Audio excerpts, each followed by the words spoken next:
Eu já trabalho, mas quero estudar. Se tenho filhos, cuido do meu lar.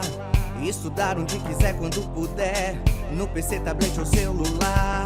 Moro longe, quero me formar. A hora que eu tenho é depois de almoçar.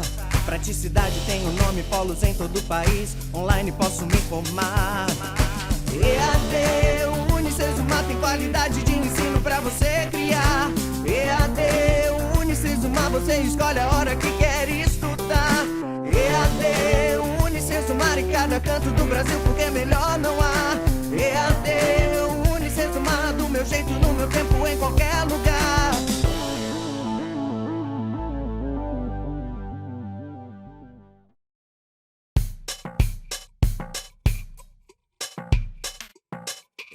Olá pessoal, tudo bem? Coordenadora Crislaine passando por aqui para desejar para vocês um ótimo módulo 52-2020.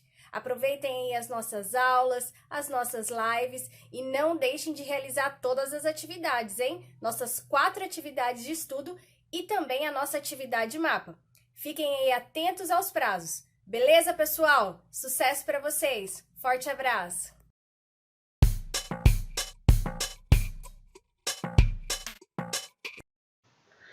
Olá pessoal, tudo bem? Aqui é o professor Fábio Gentilin. Nós estamos então aqui para estudar automação industrial. É isso mesmo, estamos aí na nossa semana número 2. E aqui nós vamos falar sobre alguns assuntos muito importantes dessa disciplina. Nós falamos aí na semana anterior sobre a introdução à automação industrial, né, e a sua abrangência. Então, na aula de hoje, nós vamos contemplar aí a sequência dos nossos estudos. Nós vamos falar aí um pouquinho sobre as tecnologias de automação, aquilo que está envolvido dentro das tecnologias. Eu vou falar um pouquinho sobre essas áreas da automação e os equipamentos que são utilizados lá dentro, né? Para que eles servem, né? E aí, dentro desse contexto, eu também vou iniciar ali essa parte da digitalização. O que seria digitalização, para que isso serve para nós, tá? Qual a importância disso tudo. Então a nossa aula vai tratar diretamente desses assuntos. Então vamos lá. Bom, esse primeiro assunto que a gente vai falar agora, que seriam as tecnologias de automação industrial, eles são contemplados na unidade 1 do nosso livro. Tá? Então vocês vão encontrar lá todo o embasamento teórico para este assunto. E aqui eu vou falar para vocês de maneira mais ampla, assim, explicando com exemplos, né? Então, nessa nossa aula, eu vou colocar assim de uma forma bem detalhada, e vocês vão poder, então, ter uma noção de tudo isso que está acontecendo no cenário da automação. Então, essa é uma área que evolui todos os dias, e nós temos aí muitas informações que há alguns anos atrás não eram realidade, hoje são realidade, e que daqui a alguns anos serão outras as tecnologias, serão outras as áreas de automação, porque é uma área que realmente evolui bastante, né? Então, o que seria isso, tá, no nosso cenário? Bom, dentro desse ambiente das tecnologias de automação industrial, né, eu me lembro que na semana passada eu preparei até um vídeo extra para vocês falando sobre o controlador lógico programável, que é o carro-chefe ali das tecnologias aplicadas na automação industrial. O controlador lógico programável, eu até trouxe aqui novamente para vocês, né? É aquele componente que ele realiza todas as tomadas de decisão dentro de um processo industrial. Então essa tecnologia aqui, ela recebe entradas, né, por meio de cartões especializados e envia saídas também através de cartões especializados, né, de acordo com as suas tomadas de decisões, né? Então, a gente vai caminhar muito aqui na nossa disciplina mostrando esse tipo de tecnologia para vocês. Então, no caso, vocês podem observar aqui que essa imagem mostra para nós um exemplo disso na indústria, né? Alguns equipamentos ali que são controladores, que são interfaces, que são placas de aquisição. Aqui não dá para a gente definir isso porque é apenas uma imagem, poderiam ser qualquer um desses dispositivos, né? Mas eles têm aí um objetivo, eles têm um papel a cumprir, né, relacionado ao ambiente da automação industrial, que está relacionado a entradas, processamento e saídas, Tá? Então a gente vai falar sobre isso aí nessa sequência. Tá? Então esse diagrama mostra para nós essa ideia que eu acabei de explicar para vocês. Então imagine que vocês tenham variáveis de entrada. Por exemplo, vocês tenham tanques que armazenam fluidos, vocês tenham uma vazão de um fluido dentro de uma tubulação, ou, por exemplo, a contagem de peças que passam por uma esteira, né? Até mesmo, de repente, a temperatura de um forno. Todos esses exemplos ilustram para nós entradas, né? Então nós temos aqui sensores que fazem a aquisição dessas variáveis. Por exemplo, sensor que mede a distância entre a superfície do nível ali, tá? A superfície de um fluido dentro de um reservatório, né? Um silo, por exemplo. Então tem um tanque enorme que armazena água, por exemplo. Tem lá 10.000 litros dentro daquele tanque, né? Uma vez que cheio, o volume total dele seria esse. Mas existe uma variável que é a altura, né, desse líquido dentro do tanque, da água, né? Então essa variável altura, né, ela nada mais é do que uma distância. Então existe um sensor que ele é montado no topo desse tanque, por exemplo, e ele mede então essa distância entre a posição dele e o nível ali, né, ou a superfície daquele líquido.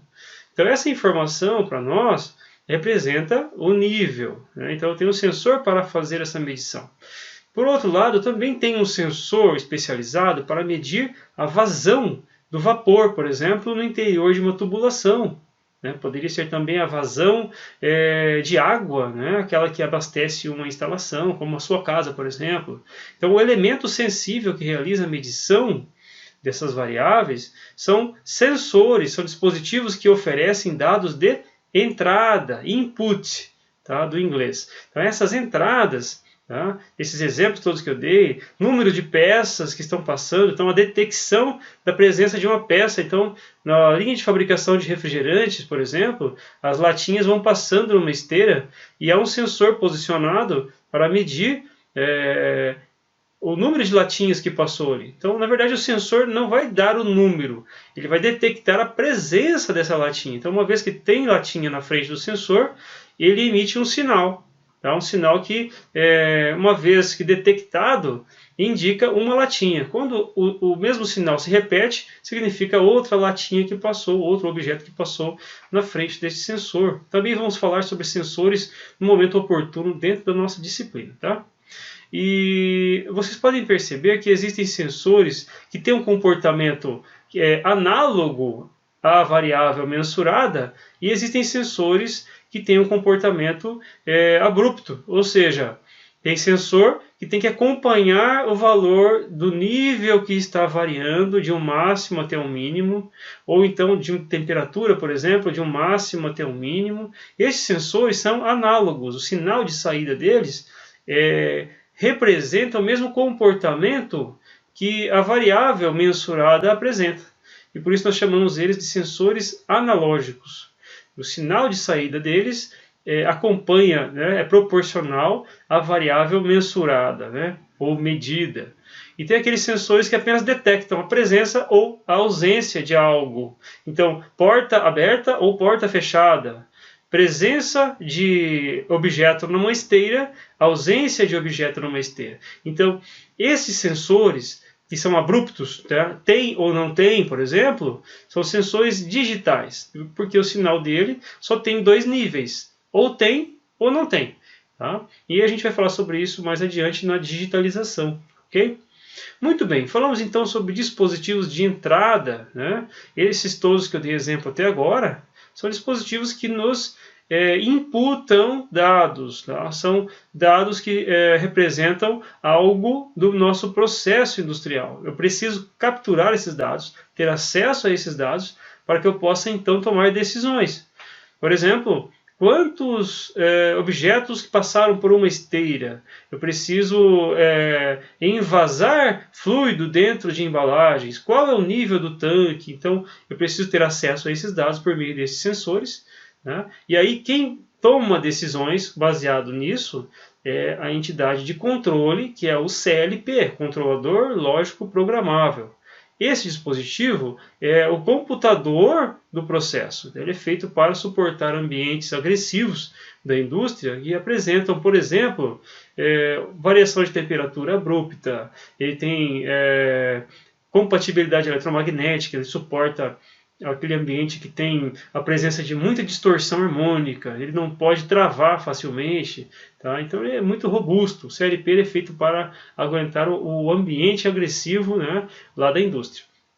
E este CLP é que faz a leitura, realiza a leitura desses sensores e introduz essas variáveis dentro de um programa que o programador, né, o profissional de automação, ele desenvolve. Então, esse profissional de automação, um engenheiro de controle de automação, por exemplo, ele desenvolve um programa que utiliza esses inputs para realizar tarefas dentro daquele ambiente. Então, eu preciso controlar a vazão de um fluido num processo, ou a temperatura de um forno, ou então o nível de um tanque, ou então a quantidade de produtos que são colocados dentro de uma embalagem.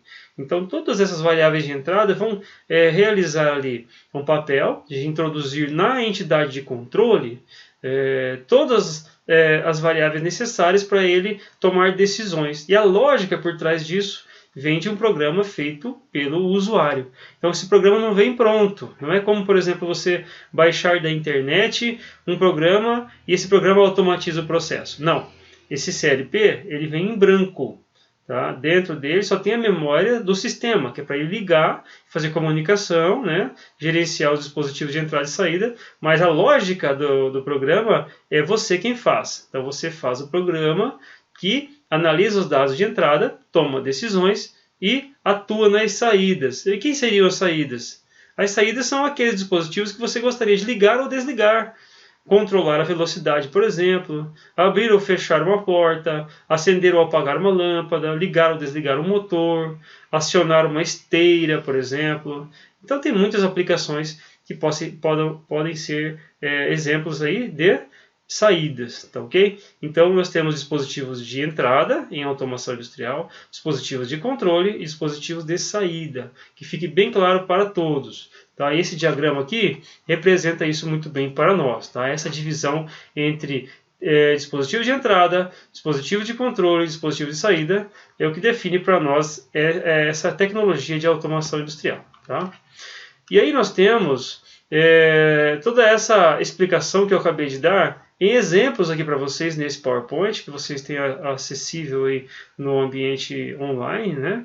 Então você, estudante, tem acesso a esse conteúdo para que você possa ler, né, de maneira bastante conceitual, né? E aqui contar com a nossa aula para entender os exemplos, né, que não caberiam nesse texto. Então, é isso que eu coloquei para vocês aqui. É uma definição, tá? O dispositivo de entrada, tá? Ele apresenta a capacidade de detectar variáveis de entrada, tá? E converter esse fenômeno, né, que ocorre em um sinal elétrico. Esse sinal elétrico ele entra no nosso CLP e é analisado dessa forma, tá ok? Então nós temos exemplos aqui, ó, temperatura de um forno, status de máquina ligada, né? Por exemplo, quando o operador liga uma máquina, naquele instante aquela máquina passa então a consumir energia. E se ela está ligada, né, esse status, né, esse dado que representa a máquina ligada, é importante para que, uma vez que a máquina está ligada, eu possa associar o consumo de energia que se eleva naquele instante dentro da minha planta, justamente com essa condição de máquina ligada. Isso é importante no mundo de sustentabilidade, onde a energia elétrica ela é uma variável bastante relevante, né? E aí, essa temperatura a qual eu me referi no slide anterior, tá, de um forno, por exemplo, ela pode assumir qualquer valor dentro da sua faixa de operação. Então, imagine que a temperatura possa variar entre o mínimo e o máximo, e nós não sabemos qual é o valor, ela pode variar a qualquer momento ali dentro, né? Então, justamente, onde vão se diferenciar ali os tipos de variáveis analógicas e digitais, tá ok? Então nesse caso aqui, ó, temperatura do forno, tá? Ela pode assumir qualquer valor no tempo dentro dos seus limites operacionais, tá? Assim, em um instante de tempo, a temperatura é de 425 graus, por exemplo, tá? E 5 minutos depois a temperatura pode estar em 300 graus ou 500 graus, tá? Dependendo aí do processo. Esse é um exemplo, né, no caso aqui, de uma variável analógica, né? Então ela não tem simplesmente dois níveis, ela tem qualquer valor dentro de uma faixa de operação, desde um mínimo até um valor máximo, tá? E existem também os sensores que eu comentei antes, que são sensores que detectam objetos, por exemplo, tá? Então ele detecta a existência do objeto ou a ausência desse objeto. São sensores de detecção. Tá? Existem diversos tipos de sensores desse tipo. Detecção de proximidade. Existem sensores especializados em metais que atuam com um efeito de campo magnético, que são sensores indutivos.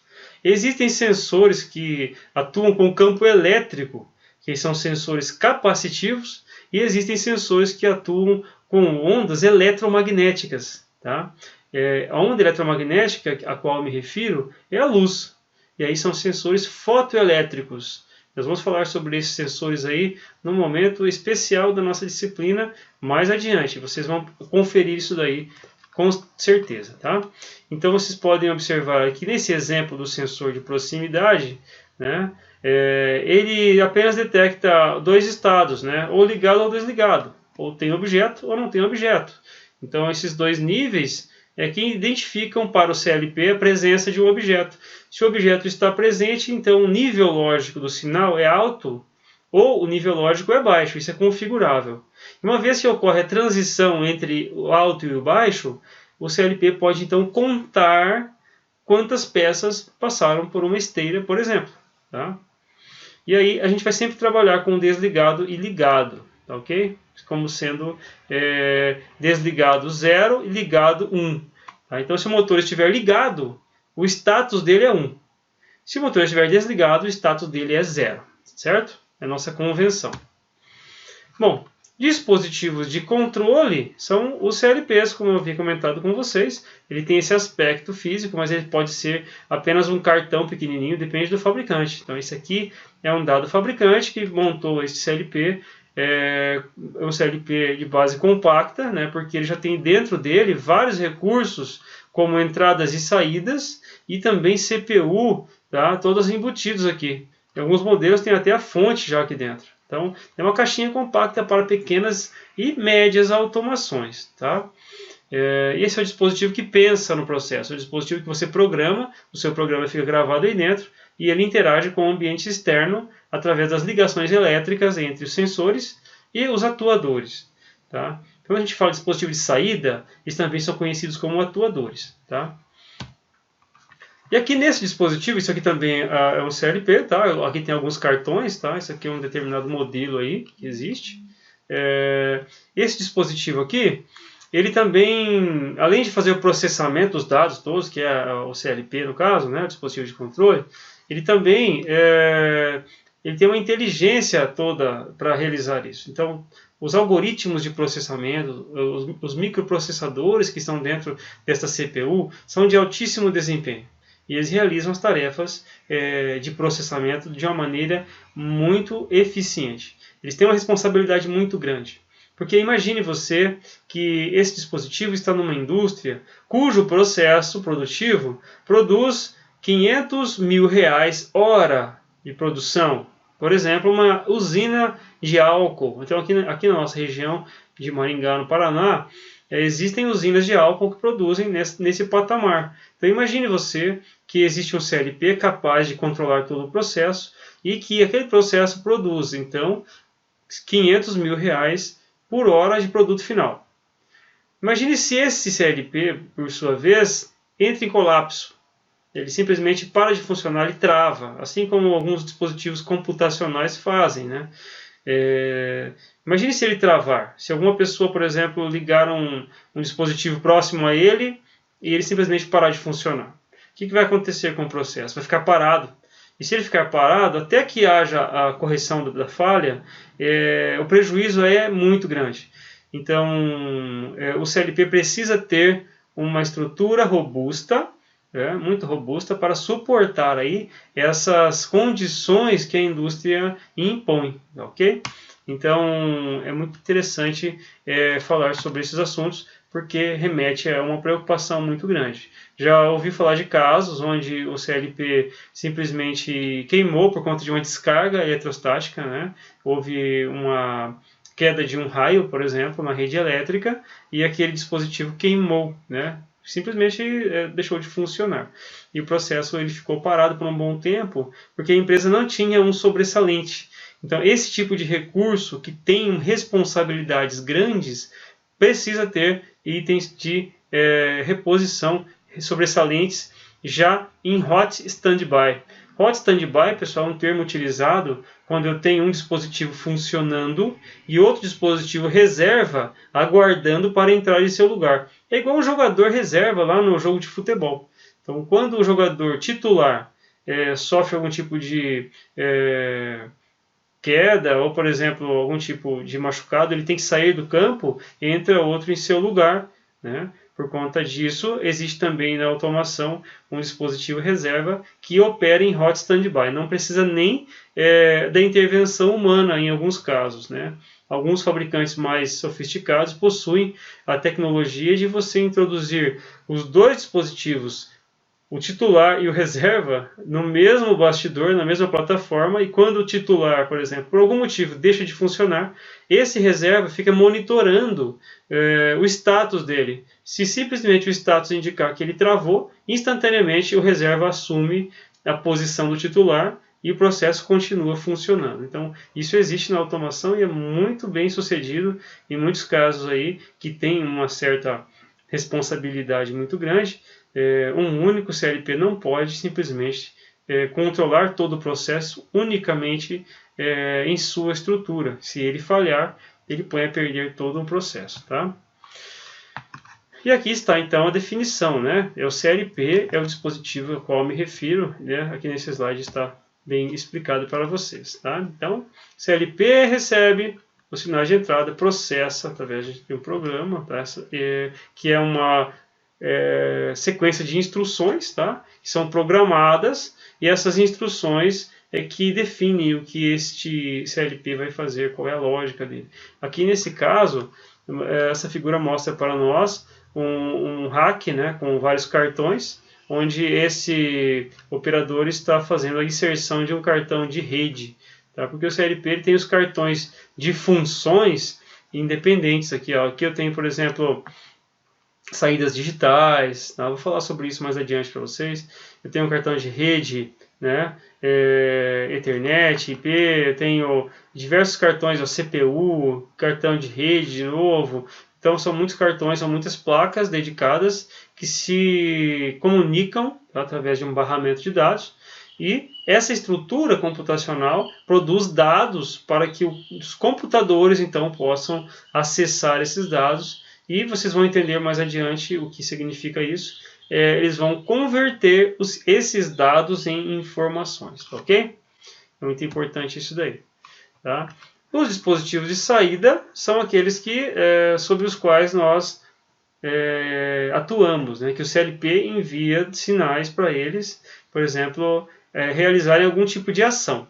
Então, o CLP, por exemplo, está recebendo uma informação de que a vazão numa tubulação está acima do que deveria estar, através da leitura que um sensor de vazão indicou. O sensor, por sua vez, é uma input, é uma entrada. Essa entrada, aplicada à lógica do CLP, é então analisada em sua amplitude maior ou menor. De acordo com essa amplitude, é realizado um cálculo, né? E uma ação de controle atua na saída do CLP diretamente, nesse caso aqui, em uma válvula. Então essa válvula, tá? Isso aqui é o corpo de uma válvula, né? Aqui tem o atuador dessa válvula, um atuador do tipo pneumático, né? Então essa válvula, por exemplo, ela recebe um comando pneumático que varia de 3 a 15 PSI, tá? E esse sinal de 3 a 15 PSI, em 3 PSI, a válvula está totalmente fechada. Em 15 PSI, essa válvula está 100% aberta. Qualquer valor intermediário a esse é proporcional a um percentual de abertura, variando de 0 a 100%, por exemplo. Mas o CLP não tem uma saída em PSI, tá? Ele tem uma saída elétrica. Todos os CLP são eletrônicos, não tem CLP hidráulico ou pneumático. Para que eu possa, então, converter o sinal elétrico em sinal pneumático, existem transdutores. São componentes, são equipamentos capazes de converter uma entrada de uma natureza para outra, para uma saída de outra natureza. Então, quando você fala, por exemplo, de um alto-falante, tá? Aí, o alto-falante que você tem no seu computador, no seu automóvel, aí, o alto-falante é um transdutor, é um tipo de transdutor. Ele recebe um sinal elétrico e converte esse sinal elétrico num sinal mecânico, numa onda sonora, né? Que é uma perturbação mecânica. Aqui é a mesma coisa, né? Então existe ali um dispositivo capaz de traduzir o sinal elétrico para um sinal, né, que nesse caso é pneumático, né? Então aqui ele vai converter para um sinal que vem variando aí de 0 até 10 volts, por exemplo, do CLP, para um sinal que vai variar de 3 a 15 PSI, por exemplo, no padrão de uma válvula como essa, que é um dispositivo de saída. Poderia ser um motor, poderia ser uma lâmpada, poderia ser qualquer dispositivo que receba um sinal, né? Importante também que os dispositivos de saída, eles não apenas recebem sinais, tá? Eles também podem informar o status de sua operação na entrada do CLP. Então, uma vez que o CLP mandou algo acionar, ou mandou uma válvula abrir, por exemplo, essa mesma válvula informa ao CLP o quanto ela de fato abriu no tempo, né? Porque ela tem logo um delay, ela tem uma velocidade de resposta que depende muito da dinâmica do fluido que ela está controlando, depende muito da configuração que esse equipamento tem. Então, muitas coisas que o CLP envia um comando para ser realizado não significa que foi realizado. Eu preciso de uma realimentação do sistema para que aquilo que foi comandado realmente possa informar o quanto foi comandado, tá, ok? Então existe essa amarração. Ao longo das nossas disciplinas vai ficar mais claro. Hoje é o nosso segundo momento. E vocês vão notar que há uma quantidade muito grande de informações. Tá? Isso é normal. Há pessoas que já atuam no mercado nessa área, então já é mais fácil. Mas quem nunca viu vai sentir um pouquinho de dificuldade de repente, porque tem muita informação. E aí, pessoal, enviem as perguntas para nós, que eu terei o maior prazer em respondê-las. Tá? Podem utilizar aí o nosso mediador, pode enviar por e-mail e eu respondo para vocês. É mais fácil assim, ok? Então aqui eu tenho alguns exemplos que eu coloquei para vocês, né? No caso do dispositivo de saída, ele pode manipular um fluxo, né, ou vazão dentro de uma tubulação através de uma válvula, né, acionar um atuador pneumático, enfim, tem vários exemplos aí, tá? E aqui eu coloquei para vocês o seguinte, que há diversas tecnologias de automação no mercado. Há muitas tecnologias, tá? Não tem só uma marca ou só uma linha, existem muitas e existe aquela que atende o seu problema, né, que atende a sua necessidade. Não tem uma que é melhor ou que é pior. Existem tecnologias que têm maior qualidade, isso sim, né, e outras que nem tanto, mas isso aí vale para qualquer coisa que você vai comprar, né? E aí, muitos fabricantes fabricam a mesma coisa. Então, é uma competição, né? Existe aquele fabricante que fabrica lâmpada, então, existem, por exemplo, dezenas de fabricantes de lâmpadas. Então, a lâmpada é um objeto comum em todos eles. Aqui, por exemplo, a tecnologia de automação que eu coloquei para vocês, o CLP, né? Aqui eu tenho 3 fabricantes, fabricam seus próprios CLPs, mas eles resolvem os mesmos problemas, são equivalentes entre si, até os preços são parecidos e eles lideram o mercado, né? Depois existem diversos outros que também fabricam muitos equipamentos, mas não lideram o mercado totalmente porque são mais novos. E a automação, vocês vão perceber que é um mercado muito tradicional, ele é muito conservador. Uma indústria, por exemplo, que tem toda uma planta automatizada, dificilmente ela vai misturar dispositivos que ela não conhece junto com dispositivos que ela confia há muitos anos, né? Por exemplo, a Petrobras é uma empresa tradicional no Brasil e ela tem uma planta altamente automatizada. Então, lá existem tecnologias da década de 70. né, em torno de CLPs, por exemplo. Essas tecnologias já não são mais fabricadas, mas mesmo assim a empresa mantém elas lá porque são muito confiáveis. Então isso existe no mercado de automação. Tá? E na automação existem protocolos de comunicação entre os dispositivos, tá? Que são dominados aí pelos fabricantes. Então, cada fabricante, na época, na década de 70, 80, até metade da década de 90 mais ou menos, cada fabricante desenvolvia suas próprias regras de comunicação entre dispositivos na indústria. E se você precisasse introduzir um dispositivo que não fosse da mesma marca, eles não conversavam, ou seja, não tinha comunicação. E a automação sem comunicação, é como eu já disse antes, é igual você tentar dirigir um carro, né, com os faróis apagados no escuro. Você não vai enxergar a estrada. Tá? Então, dirigir um processo de automação precisa de visibilidade, precisa de transparência, e por isso que a gente tem que ter conexão com os computadores. Tá? Então, na década de 90, houve uma abertura desses protocolos e hoje a maior parte deles é aberta. Ou seja, qualquer tecnologia que você utiliza hoje aí no seu dia a dia, né, vamos pensar que a maior parte das pessoas utiliza Wi-Fi ou Bluetooth. São tecnologias conhecidas, não é mesmo? Essas duas tecnologias, elas são abertas. As empresas podem fabricar computadores, celulares, aparelhos diversos que têm conectividade Bluetooth ou Wi-Fi, porque não são tecnologias restritas de um único fabricante. São tecnologias abertas. Mas na indústria, há algum tempo atrás, nem tudo era assim. Na indústria tinha fabricante que não permitia que o outro soubesse como o inversor de frequência dele se comunicava com o CLP. E aí isso era fechado. Então, quando queimava um CLP de um e eu gostaria de comprar um outro modelo, não era possível, porque só funcionava se fosse da mesma marca. Então, isso tudo é ruim, mas isso aconteceu até a década de 90, até o início da década de 90, onde houve uma convenção, os principais fabricantes se reuniram e abriram seus protocolos, e hoje nós temos aí fabricantes diversos, com tecnologias diversas, e todo mundo consegue trabalhar em comum, em parceria. Tá? Então está aqui, a meados da década de 90, né, existiam protocolos proprietários, né, que são aqueles protocolos que o fabricante que domina. Tá? Então havia uma dificuldade muito grande de compatibilização dos dispositivos, né, coisa que foi resolvida. Né? E aí está a informação que eu coloquei para vocês, né, que é importante.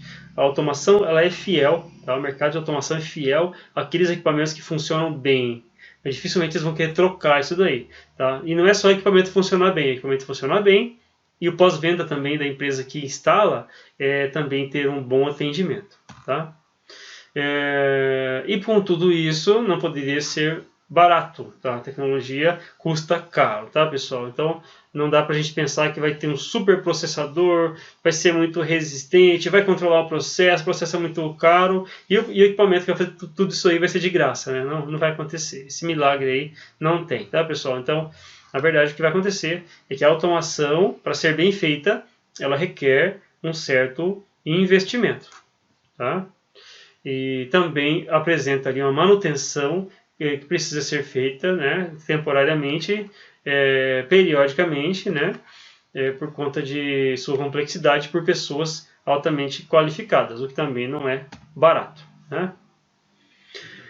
E eu coloquei aqui para vocês alguns tópicos que são importantes, né, que o ambiente de automação é dinâmico, assim como eu comentei no início, ele é um ambiente que evolui a cada dia, né, e a gente tem que estar sempre ligado nisso, ok?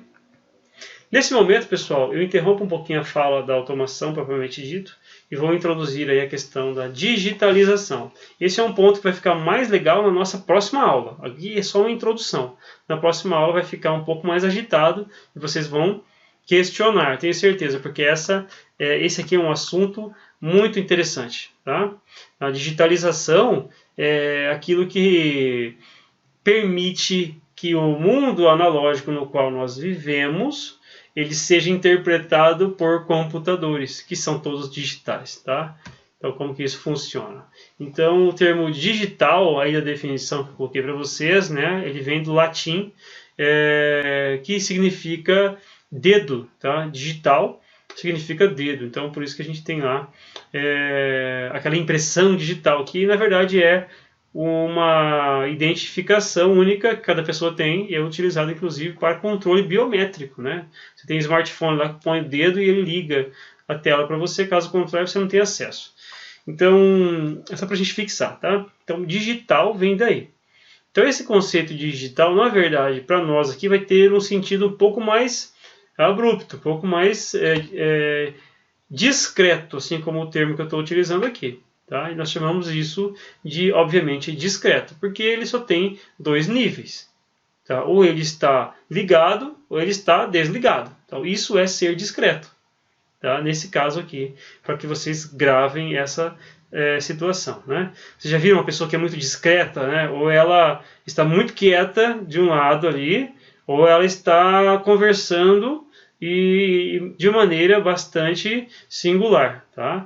Então aqui na análise digital que nós fazemos, tá? Entendam que discreto é como, por exemplo, uma lâmpada, daquelas lâmpadas incandescentes comuns, tá? Que você aperta uma tecla, ela liga, aperta de novo, ela desliga, tá? Isso é discreto, isso é um comportamento que só tem dois estados possíveis, ou ligado ou desligado. Então, uma lâmpada como essa, ela atende o conceito de digital, tá? Que o acionamento dela não tem qualquer oscilação intermediária de intensidade de luz, por exemplo. Ela só tem duas opções, ou liga ou desliga e pronto, né? E digitalizar é o processo que nós utilizamos dentro da automação industrial para converter os dados que nós capturamos da natureza, através dos nossos sensores, por exemplo, tá? Em sinais digitais. Tá? Então você tem ali a temperatura que vai variar de 25 graus até 200 graus, por exemplo. Então ela tem vários pontinhos ali. Eu vou converter esses vários pontinhos que vão subindo, 26, 27, 28, 100, 150, 200. Tá? Eu vou converter esses pontos em zeros e uns. Então, para cada valor existe um valor correspondente, tá? Então, para cada valor em decimal, tá? 0, 1, 2, 3, 20, 30, aqueles números que a gente aprende na escola, para cada valor numérico decimal, existe um correspondente binário, tá? Binário significa 0 ou 1, desligado ou ligado, tá ok? Então, mais ou menos por aí. E a gente vai, então, utilizar esse conceito de agora em diante. Tá? Então, um exemplo disso é o interruptor. Então, quando ligado, produz o resultado, que é o acendimento. E o mesmo interruptor, quando desligado, apaga-se a lâmpada. Tá? E aí, nós vamos utilizar aqui o símbolo de um interruptor enquanto está aberto, ou seja, não foi pressionado ainda. Tá? Está em estado de repouso aqui, está aberto. E quando ele também está em estado de repouso, mas ele está fechado, ele tem essa representação. Tá? Então vocês vão entender que existem representações a serem respeitadas, a gente vai usar isso ao longo da nossa disciplina. Tá? Então, nós adotamos uma convenção aqui que era o seguinte. Então, considere o interruptor enquanto pressionado, tá? Se o interruptor está em repouso, nesse caso em A. Tá? Se eu atribuir o valor 1 a ele, significa que eu estou imputando a ele uma alteração de estado. Então, o que vai acontecer com o interruptor que está aberto e recebe uma alteração de estado? Ele fecha. Então, o interruptor A, uma vez que escrito 1 nele, ele fica como o interruptor B, fechado. Porém, se o interruptor A receber o número 0, ele não muda de estado, porque 0 não muda o estado de ninguém. 0 significa não faça nada. Se eu colocar 1, ele vai fazer o que tem que fazer. Se eu colocar 0, ele não vai fazer nada. Ok?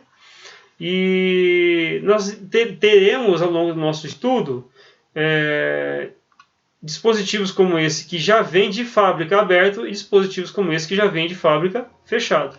E aí quando ele é assim aberto em repouso, nós podemos dizer que ele é normalmente aberto. E quando ele é assim em repouso, nós podemos dizer que ele é normalmente fechado. Ok? Só para a gente alinhar.